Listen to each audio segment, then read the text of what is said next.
Salam saudara-saudara seiman di dalam Tuhan Yesus. Kiranya kita semua mengalami kasih karunia dan kebaikan Tuhan yang melimpah dalam hidup kita.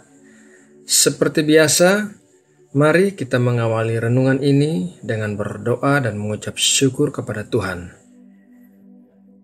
Bapa kami yang ada di sorga, puji syukur untuk segala anugerah yang telah kami nikmati sepanjang hari ini. Penyertaan-Mu sungguh nyata dalam hidup kami. Terima kasih Bapa. Malam ini sebelum kami beristirahat, kami mau memberikan waktu yang terbaik untuk bersatu teduh, bersekutu dengan-Mu. Kami membutuhkan firman-Mu yang akan menuntun dan menerangi hidup kami. Terima kasih Bapa. Dalam nama Tuhan Yesus Kristus, kami berdoa dan mengucap syukur. Amin. Saudaraku, renungan malam ini diambil dari 1 Samuel 18 ayat 6-7. Demikian tertulis. Tetapi pada waktu mereka pulang, ketika Daud kembali sesudah mengalahkan orang Filistin itu, keluarlah orang-orang perempuan dari segala kota Israel menyongsong Raja Saul sambil menyanyi dan menari-nari dengan memukul rebana, dengan bersukaria, dan dengan membunyikan gerincing, dan perempuan yang menari-nari itu menyanyi berbalas-balasan. Katanya, Saul mengalahkan beribu-ribu musuh, tetapi Daud berlaksa-laksa. Sebelum Daud menjadi Raja Israel, dia mengikuti Raja Saul dalam peperangan dan selalu memenangkan pertempuran karena Tuhan menyertai Daud. Oleh karena itu, ketika mereka pulang berperang, perempuan-perempuan bangsa Israel menyanyi dan menari dengan sukacita. Mereka juga menyampaikan pujian bahwa Raja Saul mengalahkan beribu-ribu musuh, tetapi Daud mengalahkan berlaksa-laksa. Dengan kata lain, Daud mengalahkan musuh lebih banyak daripada Raja Saul. Perkataan yang diucapkan perempuan-perempuan bangsa Israel adalah perkataan yang positif. Tetapi Raja Saul bereaksi secara negatif terhadap perkataan itu. Mari kita baca dalam ayat selanjutnya, 1 Samuel 18 ayat 8-9. Lalu bangkitlah amarah Saul dengan sangat, dan perkataan itu menyebalkan hatinya, sebab pikirnya, kepada Daud diperhitungkan mereka berlaksa-laksa, tetapi kepadaku diperhitungkannya beribu-ribu.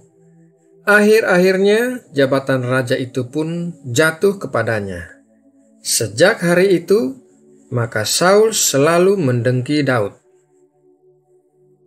Saudara terkasih, kita bisa tahu apa yang menjadi dasar keyakinan seseorang dari perkataan atau perbuatan yang dilakukannya, karena apa yang dikatakan atau diperbuat seseorang berasal dari apa yang ada di dalam hatinya.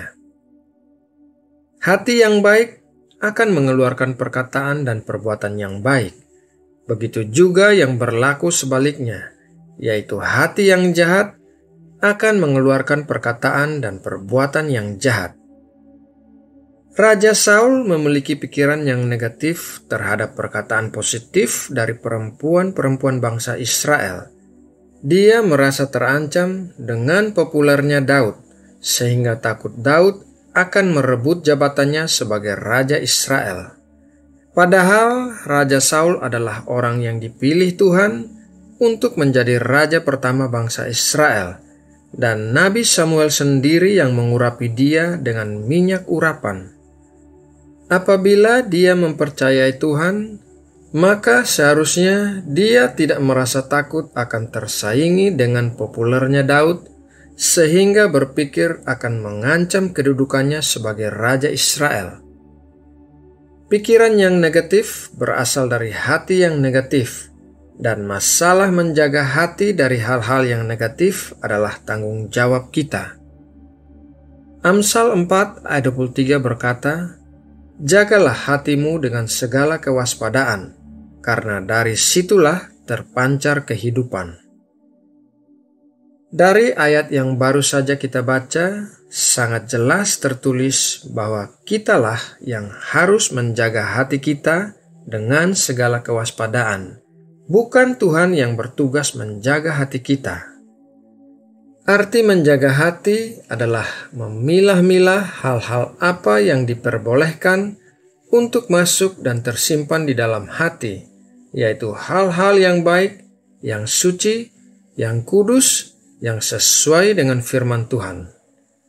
Firman Tuhan juga berkata dalam Filipi 4 ayat 8, "Jadi akhirnya saudara-saudara, semua yang benar, semua yang mulia, semua yang adil, semua yang suci, semua yang manis, semua yang sedap didengar, semua yang disebut kebajikan dan patut dipuji, pikirkanlah semuanya itu." Saudara yang terkasih, kita harus melatih diri kita untuk berpikir positif. Jangan cepat berprasangka negatif terhadap segala sesuatu yang dikatakan atau dilakukan oleh orang lain. Marilah kita melatih diri kita untuk taat pada firman Tuhan, agar segala perkataan dan perbuatan kita bisa memuliakan nama Tuhan. Nah, saudara yang terkasih, demikianlah renungan malam hari ini.